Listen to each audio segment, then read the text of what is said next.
बांग्लादेश अपने देश के अल्पसंख्यकों, खास तौर पर हिंदुओं को लेकर नफरत के नए रिकॉर्ड पर है।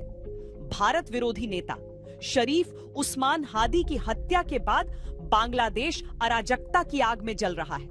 न कोई कानून, न कोई सेना, न कोई राजनीतिक हस्तक्षेप, सिर्फ कट्टरपंथियों की भीड़ और उन्माद। बांग्लादेश भीड़ तंत्र के हवाले है, लेकिन बांग्लादेश से उठते धुएं के गुबार के बीच एक सवाल उठ रहा है कि हजारों लाखों लोग किसके इशारे पर संगठित होकर सुनियोजित अटैक करते हैं? कौन जिम्मेदार है इस भीड़ के हाथों में बर्बादी के हथियार थमाने के लिए? कौन है वो चेहरे जिनके मोहरे के तौर पर ये भीड़ सड़कों पर हिंसा का नाच कर रही है? इस भीड़ को भारत से परेशानी है, भारतीय उच्च आयोग के अधिकारियों से परेशानी है, बांग्लादेश में रह रहे बचे कुचे हिंदुओं से परेशानी है, इसे परेशानी है बांग्लादेश के संस्थापक से, इसे परेशानी है बांग्लादेश की अब तक की संस्कृति से, इसे परेशानी है बांग्लादेश में लोकतंत्र से, इसे परेशानी है बांग्लादेश में शांति से। सवाल ये उठता है, इस उन्मादी भीड़ की सोच को कौन निर्देशित कर रहा है? सवाल ये भी उठता है कि कट्टरपंथियों की इस जमात का रिमोट किसके हाथ में है?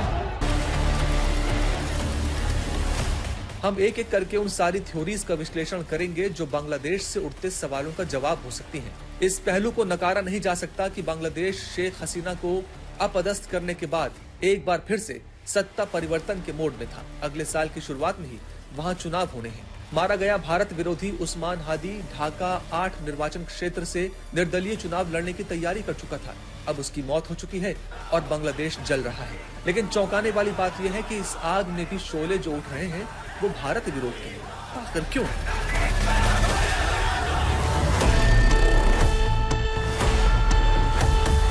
अगले फरवरी में इलेक्शंस डिक्लेयर किए गए हैं और मुझे नहीं लगता है कि यूनुस सरकार जो है वो इलेक्शंस करवाना चाहती है, क्योंकि उसको दिखता है कि जमात इस्लामी और ये इस्लामी ताकतें हैं, हो सकता है वो इलेक्शंस ना जीते।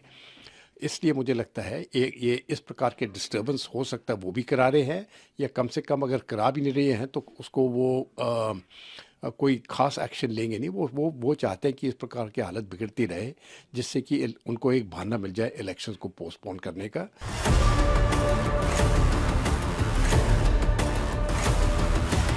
आईएसआई ने देख लिया है कि भारत विरोध के नाम पर बांग्लादेश में अब कुछ भी कराया जा सकता है और इसीलिए एक नैरेटिव गढ़ा जा रहा है कि हादी की हत्या में भारत का हाथ है, जबकि ये साबित हो चुका है कि हादी की हत्या उसी की सुरक्षा में लगे एक वही के लोकल कट्टरपंथी ने की।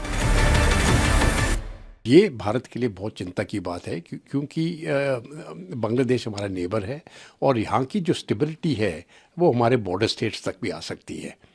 दूसरी, जितना ही अनस्टेबल बांग्लादेश हो जाता है, जो टेररिस्ट गुट हैं उनको एक तरफ से सपोर्ट मिल जाता है और वो भी फिर भारत के जो भारत की सुरक्षा और सिक्योरिटी के लिए ये सही नहीं है।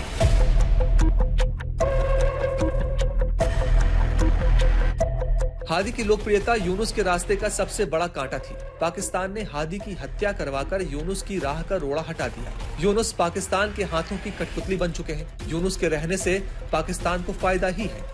और हम सब जानते हैं कि यूनुस खुद पाकिस्तान आईएसआई के कठपुतली है और इसके साथ मिलकर पाकिस्तान कोशिश कर रहे हैं बांग्लादेश को पूर्व पाकिस्तान, फिर से पूर्व पाकिस्तान बनाने के लिए, मगर ये कभी कामयाब होने वाला है नहीं।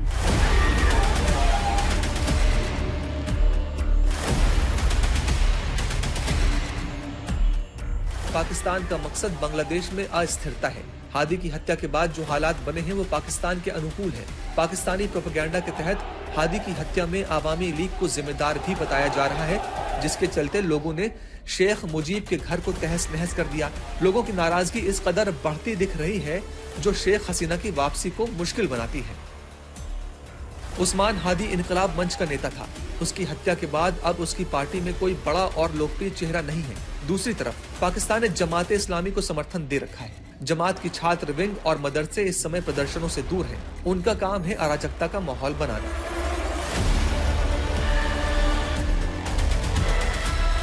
दरअसल 1971 में जब बांग्लादेश की मुक्ति के लिए लड़ाई चल रही थी, तब जमात के लोग पाकिस्तान से अलग नहीं होना चाहते थे। लोकतांत्रिक सरकारें बनने के बाद वो हाशिए पर चले गए।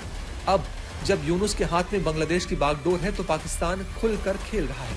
पाकिस्तान को बांग्लादेश की पार्टियों पर भरोसा नहीं है, बल्कि उसे जमात इस्लामी की वफादारी पर यकीन है।